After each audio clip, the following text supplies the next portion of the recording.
মাত্র 3টে বা 4টে ভিডিও থেকে তুমি এইচএসে পুরোপুরি 100% কমন পেয়ে যাবে এরকম দাবি করেছি আমি আওয়ার ক্যাজুয়াল ট্রি এই কবিতার এই সিরিজে, যেখানে আজকে আমরা পার্ট 3তে রয়েছি এবং আজকে আমরা এমসিকিউগুলো সলভ করে নেব রেন মার্টিনের সেই বিখ্যাত কোশ্চেন ব্যাংক থেকে। এবং বিশ্বাস করো, এই পার্ট 1, 2, 3 এবং আগামীকালে হয়তো 4 পার্ট আসতে চলেছে। এই 4টি করে নিলে তোমার পুরোপুরি কমন থাকবে আওয়ার ক্যাজুয়াল ট্রি থেকে। তবে চলো শুরু করি আজকের এই ক্লাসটি, যেখানে প্রথমে দেখতে পাচ্ছ sitting on the top of the tree the baboon watches the. গাছের একেবারে চূড়ায় বসে বাবুন মানে বাদরটি কি দেখছে? এই যে দৃশ্যটি, যেই বাদরটি গাছের ওপরে বসে আছে, এটা দেখা যেত ভোরবেলার দিকে, যখন সেই আমাদের কবির নাম ছিল তরুদত্ত, তিনি জানলাটি খুলতেন। তাহলে সকালবেলা বসে সে দেখতো সানরাইজ মানে সূর্যোদয়, সানসেট না কিন্তু, ওকে। এরপরে on the lower branches are found the, গাছের নিচে সেই ডালগুলিতে কি দেখা যেত? বিটলস মানে সেই ছোট্ট গোবর পোকাগুলো, মানে কালো গোবর পোকাগুলো, একদমই না। বাবুনস অফস্প্রিং, ইয়েস, এটা হয়ে যাবে পারফেক্ট অ্যান্সার। অ্যাকচুয়ালি সেই গাছের চূড়ায় বসে থাকতো বাবুন এবং তার নিচের ডালগুলোতে বাবুনের যে ছোট ছোট বাচ্চাগুলো তারা খেলে বেড়াতো। তো অফস্প্রিং মানে হচ্ছে বাচ্চা এবং বাবুন মানে হচ্ছে বাদর, ঠিক আছে? কোনো পিঁপড়া বা সেই পাখির কথা এখানে বলা হয়নি, যেহেতু ডালের মধ্যে বাবুনের অফস্প্রিংগুলো বসে থাকতো, পাখিগুলো নয়। The adjective use to describe the offspring of the baboon is, বাবুনের যে ছোট বাচ্চাদের, তাদেরকে বিশেষণ কোন বিশেষণের দ্বারা বোঝানো হয়েছে? ঠিক আছে, বিশেষণ বলতে গেলে তাদেরকে বৃহৎ বলা হয়েছে নাকি ছোট বলা হয়েছে সেই জিনিসটি। তো মনে রাখবে পিউনি অফস্প্রিং বলা হয়েছে। পিউনি মানে হচ্ছে ছোট্ট শাবক বা ছোট্ট বাচ্চাদের বোঝায়। পিউনি মানে ছোট্ট আকৃতির জিনিসকে বোঝায়, ওকে। সুইট বা শ্রিভেল্ট এগুলো নয়, শ্রিভেল্ট মানে কুচকে যাওয়া, ঠিক আছে, সেটা নয়, বা লিটিল নয়। পিউনি অফস্প্রিং তোমরা দেখবে কবিতার লাইনে অবশ্যই দেখতে পারবে।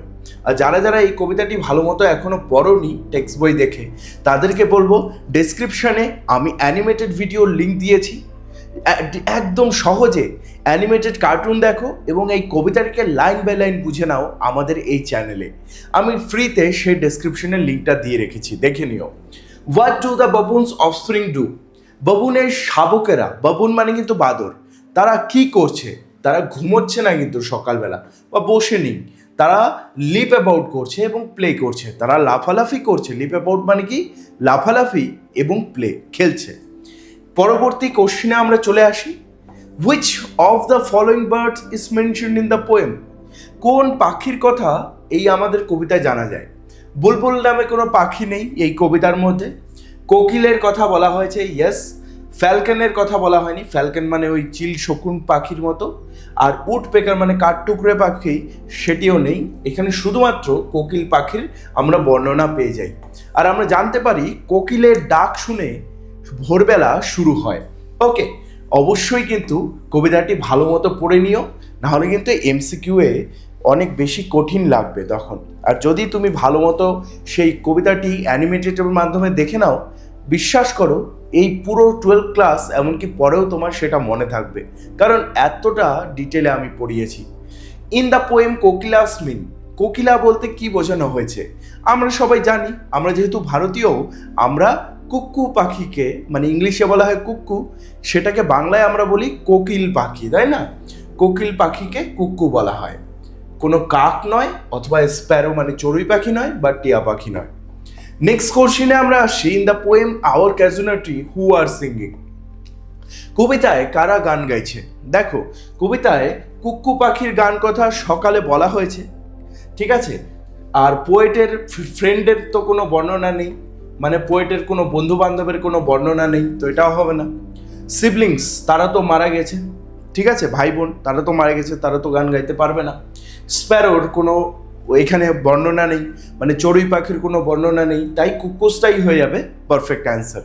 যে কুকুসরা মানে সেই কোকিল পাখিরা সকালবেলা বা ভোরবেলা গান গেয়ে ভোরের সূচনা করে বা দিনের সূচনা করে। হু হেলস দ্য ডে, কে দিনকে স্বাগত জানায়? এতক্ষণ ধরে আমি বলেও আসলাম যে কোকিল পাখি দিনকে স্বাগত জানায়।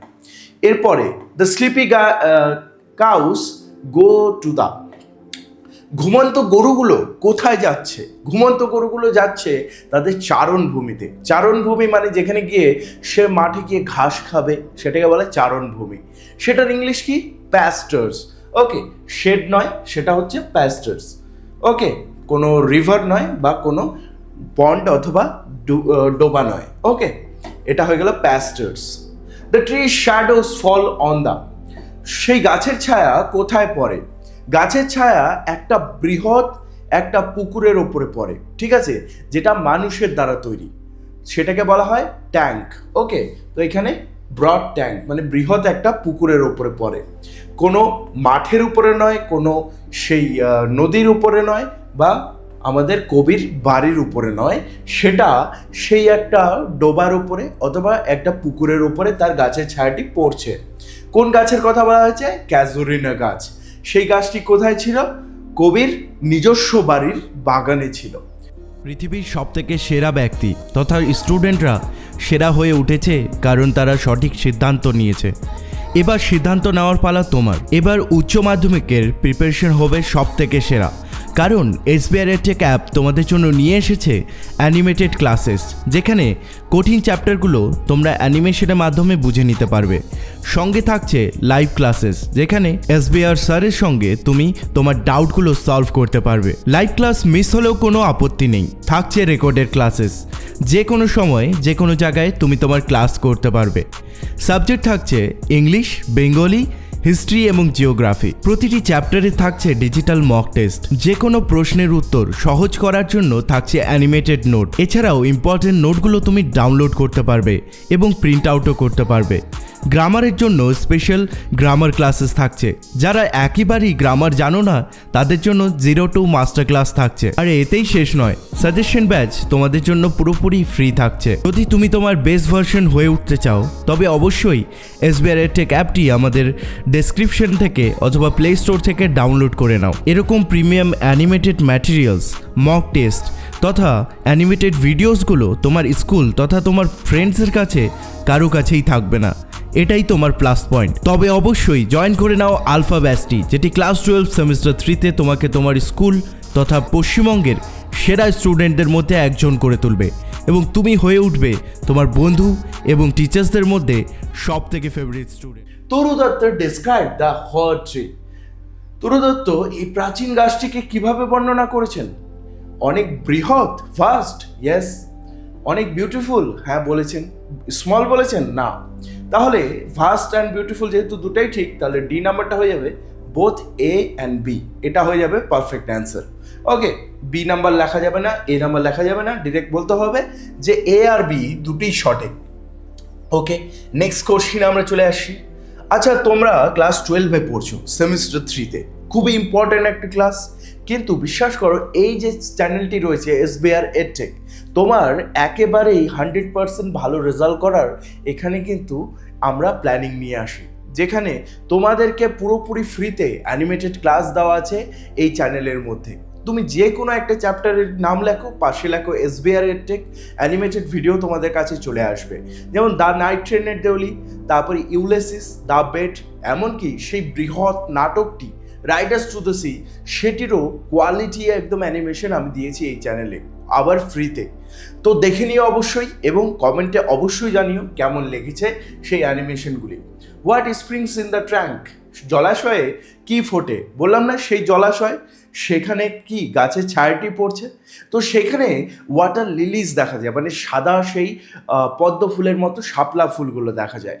ওকে, তো কোনো গোলাপ ফোটে না। দেখো, পুকুরের মধ্যে তো গোলাপ ফুটবে না, এটা জানি। সেখানে পদ্মের কথা বলা হয়নি, সেখানে সাদা শাপলা ফুলের কথা বলা হয়েছে, ওয়াটার লিলিস।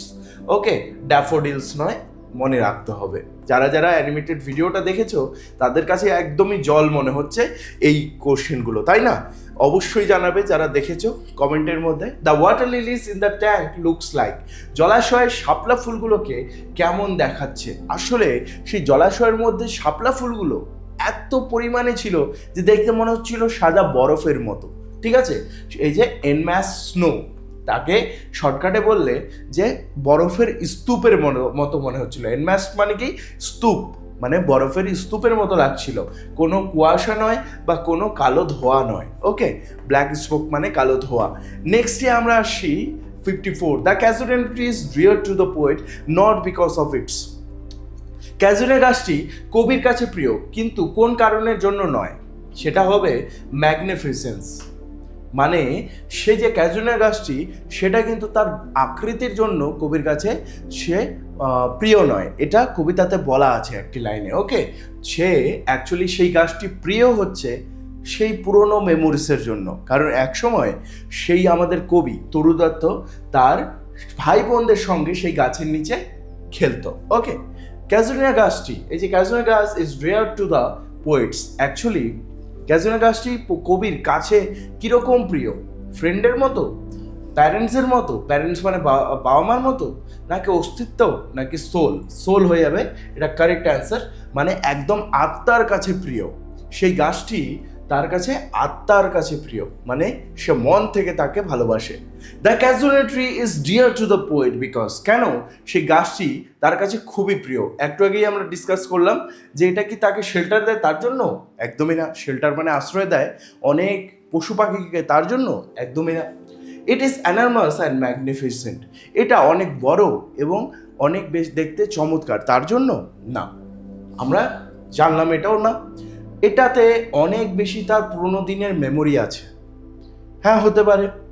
আরেকটা, it has summit near the stars in the sky, এটা একবারে আকাশে তারা অবধি গেছে, না এটাও হবে না। তাহলে এটা হয়ে গেল পারফেক্ট অ্যান্সার, কারণ গাছটার সঙ্গে তার পুরোনো দিনের অনেক স্মৃতি আছে। সাপোজ তুমি ভাবো তুমি মামা বাড়ি বা তোমার কাকা বাড়িতে যেতে বা পিসি বাড়িতে, সেখানে একটা জায়গাতে তোমরা ছোটবেলায় খুবই খেলতে, সেই জায়গাটার কথা তোমার এখন মনে পড়ে যাচ্ছে এবং সেই জায়গাটা সত্যি তুমি মন থেকে ভালোবাসো।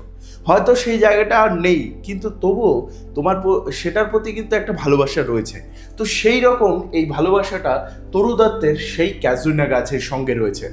Under the tree the poet played with, সেই গাছের মধ্যে, গাছের নিচে কাদের সঙ্গে তিনি খেলতেন? মনে রাখো, ছোটবেলায় সে তার ভাই বোনদের সঙ্গে খেলতেন, এবং ভাই বোনের ইংলিশ হচ্ছে সিবলিংস। ওকে, এখানে কি সিবলিংস রয়েছে? আদার প্লেয়ার্স হবে না, বা আদার কবি, পোয়েটস মানে কবি, তাদের সঙ্গেও না, বাবা মার সঙ্গেই না। তাহলে এটা সুইট কম্পেনিয়ন একমাত্র বেঁচে আছে, এটাই হবে অপশন অ্যান্সার। ওকে, 58। নেক্সটে আসছি, আমরা শেষের দিকে আছি। The poet has played with her companions under the casuarina tree, কবি গাছের নিচে তার সঙ্গীদের সঙ্গে কবে খেলেছিলেন? কিছুদিন আগে? একদমই না। কিছু মাস আগে? না। কিছু সপ্তাহ আগে? উইকস মানে সপ্তাহ? না। আসলে এটা অনেক বহু বছর আগেকার কথা। বারবার আমি তোমাদের বললাম যে বহু বছর আগের স্মৃতি তার আছে, তো ডি নাম্বার হয়ে যাবে পারফেক্ট অ্যান্সার। সেই গাছের নিচে তিনি অনেক বছর আগে তার ভাই বোনদের সাথে খেলেছিলেন। এখানে সুইট সিবলিং বলতে কাদের বোঝানো হয়েছে? একটু আগেই বললাম পোয়েটের সিবলিংসদের বোঝানো হয়েছে। সিবলিংস মানে ভাই বোনকে বোঝানো হয়েছে, তাই না? এবার নেক্সটে আমরা আসছি, নেক্সটে কোশ্চেন দেখে নেব আমরা। How did the poet love her sweet companions, সেই কবি তার যে সঙ্গী সাথীগুলোকে কীরকম ভালোবাসত সুইটলি। আসলে এটা কবিতার মধ্যে বলা আছে যে খুব বেশি ভালোবাসতেন। খুব বেশি ভালোবাসার ইংলিশ হচ্ছে ইন্টেন্সলি। এবার তোমরা বলতে পারো যে স্যার ডিরেক্টলি আপনি কি করে বললেন, যেমন প্যাশনেটলি। প্যাশনেটলি মানেও তো খুব মানে আকর্ষণের দ্বারা ভালোবাসা, খুব একদম ডিপলি ভালোবাসা, কিন্তু বইয়ের মধ্যে ইন্টেন্সলি যেহেতু লেখা আছে লাইনে, তার জন্য আমি ইন্টেন্সিলিটা দিলাম। ওকে, লাইনগুলো এর জন্য জানা খুবই জরুরি, তাই অবশ্যই তোমরা কিন্তু অ্যানিমেটেড ভিডিওটা দেখে নিও। ডেসক্রিপশনে আমি লিঙ্কটি দিয়ে রাখলাম। ওকে, ডেসক্রিপশন থেকে তোমরা সেটা পেয়ে যাবে। ওকে, আর সমস্ত যদি ভিডিও দেখতে হয় আমার ইংলিশের ওপরে, তাহলে একটা প্লেলিস্ট রয়েছে ইংলিশের ক্লাস সেমিস্টার 3 এর জন্য, ক্লাস 12-এর। তো সেখানে তোমরা প্রতিটি ক্লাস পেয়ে যাবে প্রতিটি চ্যাপ্টারের, অবশ্যই দেখে নিও। The casual tree will be dear to the poet forever for her. কেন তার কাছে সারা জীবন এটা চিরকাল প্রিয় হয়ে থাকবে? কেন? কারণ তার ভাই বোনদের জন্য, ইয়েস। কারণ এটা চাইল্ডহুড মেমোরি আছে, ইয়েস। কারণ সে সুন্দর গাছটি, না। তাহলে বোথ এ অ্যান্ড বি হয়ে গেল পারফেক্ট অ্যান্সার, যেহেতু এটিও সঠিক এবং বি এটিও সঠিক। Blend with your images whose images are being refer to her. এখানে তোমার স্মৃতির সাথে মিশে যায়। এখানে কার স্মৃতির কথা বলা হয়েছে?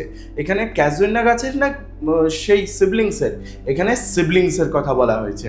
ওকে, এখানে ইয়োর ইমেজেস মানে তোমার সেই গাছের না, এখানে সেই বলা হয়েছে সিবলিংস মানে ভাই বোনদের স্মৃতির সঙ্গে। যেহেতু গাছটি এখনো রয়েছে, তো গাছটির স্মৃতি কেন মনে পড়বে? গাছটি তো এখনো মারা যায়নি, তার ভাই বোন মারা গেছে, তো সেখানে সেই ভাই বোনের স্মৃতির কথা বলা হয়েছে। ইট shall arise, what is referred to as it. এখানে ইট বলতে কি বোঝানো হয়েছে? এটি জেগে উঠবে, এটি জেগে উঠবে বা এটি আবার আমার মাথায় আসবে। কোন জিনিসটি আসতে পারে?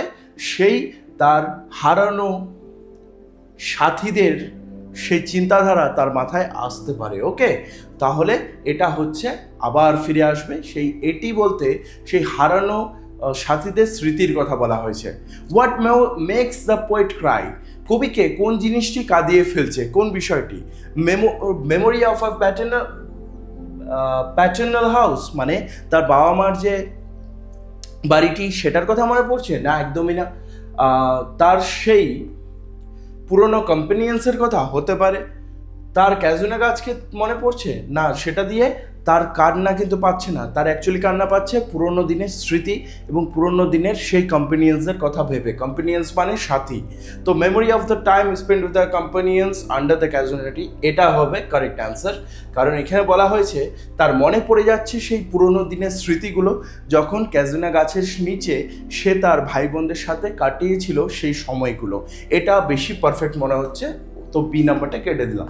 ডি নাম্বারটা অ্যান্সার। বলে রাখি, এগুলো কিন্তু আমরা তুক্কা দিয়ে কোনো এমসিকিউ করছি না, এগুলো আমরা ফেমাস সেই বই রেন মার্টিনের এমসিকিউ সলভ করছি কোশ্চেন ব্যাংক থেকে।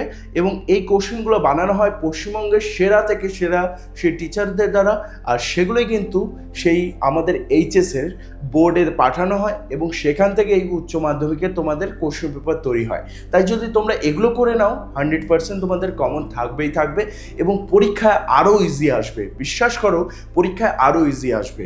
ওকে, thinking of the tree, the poet's eyes blinded by. যখন গাছটির কথা মনে পড়ে, কবির চোখে কি চলে আসে? কবির চোখে আসলে তখন কান্না চলে আসে। কোন জিনিসটি মনে করে? সেই গাছটির কথা মনে করে। হট টিয়ার্স হয়ে যাবে এখানে পারফেক্ট অ্যান্সার। জেলাসি মানে হিংসা যেটাকে বোঝায় ওটা না। ম্যাডনেস মানে পাগলপন না। আর অ্যাঙ্গার মানে রাগ, একদমই না। গাছটাকে মনে করে তার চোখে জল আসে।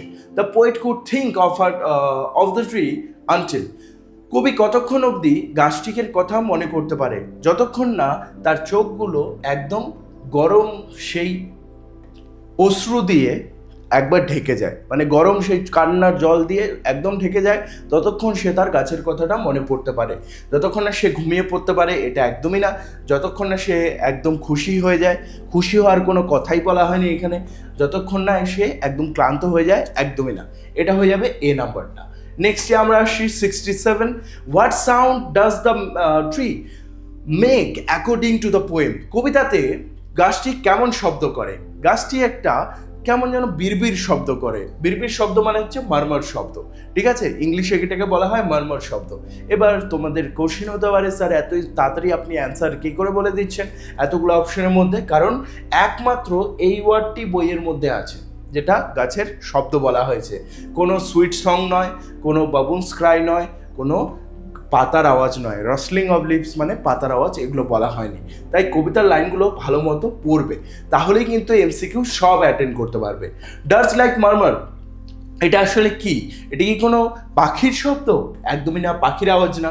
এটা কি কোনো সেই সমুদ্রের শব্দ? নাকি সমুদ্রের শব্দের কথা বলা হয়নি, ওকে? নাকি এটা হাওয়ার শব্দ?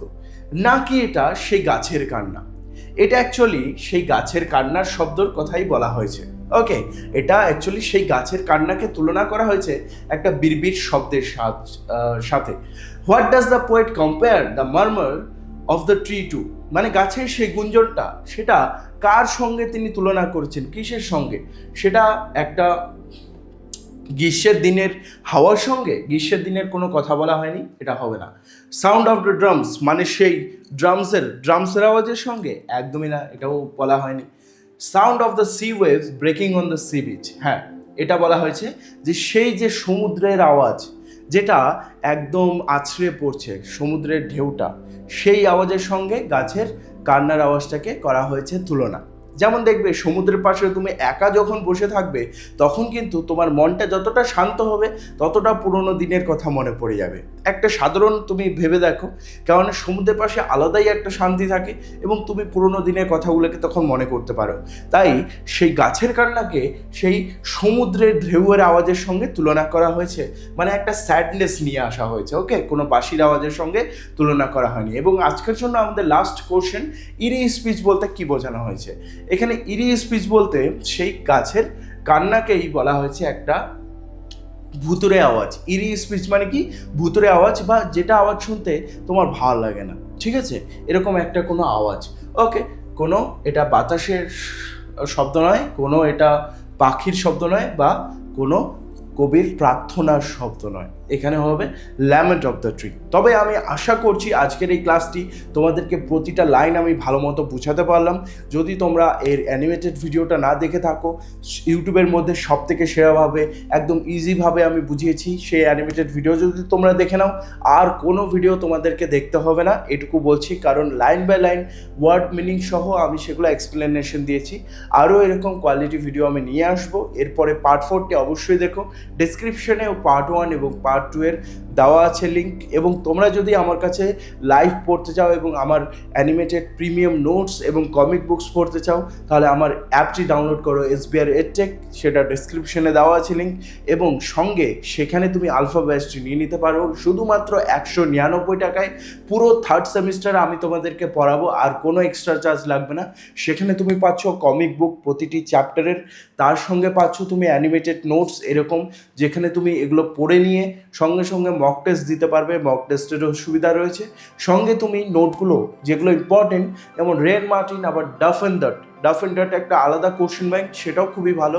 সেখানের নোটগুলো, প্রিমিয়াম নোটসগুলো ডাউনলোড করতে পারবে এবং বন্ধুদের সঙ্গে শেয়ারও করতে পারবে। আরও অনেক সুবিধা রয়েছে, যেমন রেকর্ডেড ক্লাস যখন ইচ্ছা যখন দেখতে পারবে তুমি, কোনো বাধা নেই। রাত্রি 2টোর দিকে হোক বা 3টের দিকে হোক, তুমি যখন ইচ্ছে ক্লাস করতে পারবে। আবার এরকম তোমাদের জন্য প্রিমিয়াম ক্লাসেস আমি নিয়ে আসবো। See you soon guys.